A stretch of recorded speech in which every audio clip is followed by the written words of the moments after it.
Shalom, shalom à l'Éternel Jéhovah, notre Dieu, assis sur le trône, seul soit la gloire. Bienvenue à l'Institut biblique, l'aigle de la révélation.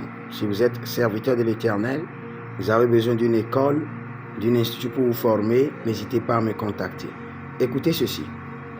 Il est vrai que le Seigneur a donné différents types de ministères à différentes personnes et différents types d'opérations et différents types d'activités à chacun de ses serviteurs. C'est vrai, d'autres sont appelés prophètes, d'autres sont établis apôtres, oui, d'autres sont appelés évangélistes, docteurs et pasteurs, et d'autres sont dans les opérations de la guérison, de la délivrance, du prophétique. Mais écoutez ceci, j'aimerais parler spécifiquement à ceux qui sont dans le ministère de la délivrance, accidentellement. Je répète encore, ceux qui sont dans le ministère de la délivrance accidentellement, ou ceux qui se sont retrouvés dans le ministère de la délivrance accidentellement. Écoutez-moi très bien. Regardez les ministres de Dieu qui sont dans la délivrance. Ils n'ont jamais la paix, ils n'ont jamais le repos. Ils sont toujours tourmentés par des démons. Et la plupart d'eux, ils n'ont pas une église stable. Observez.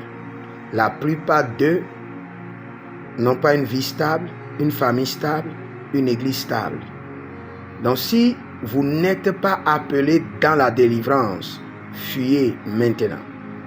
Car les batailles dans ce domaine sont étranges et sont pour toujours. De génération en génération, les démons ne manqueront pas de vous tourmenter, de tourmenter vos enfants, les enfants de vos enfants. Parce que vous les avez tourmentés, surtout la reine des eaux, le royaume des eaux.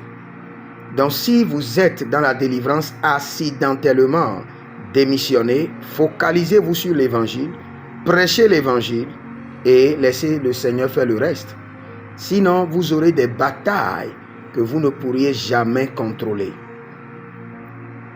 Maintenant, si vous êtes dans la délivrance, et c'est le Seigneur qui vous a établi, rassurez-vous de rentrer en connexion avec le Seigneur pour que le Seigneur vous révèle le secret ou l'alliance ou le renouvellement de l'alliance par laquelle vous pouvez maintenir la victoire sur ces démons qui s'élèveront contre vous et vos enfants, même après la délivrance de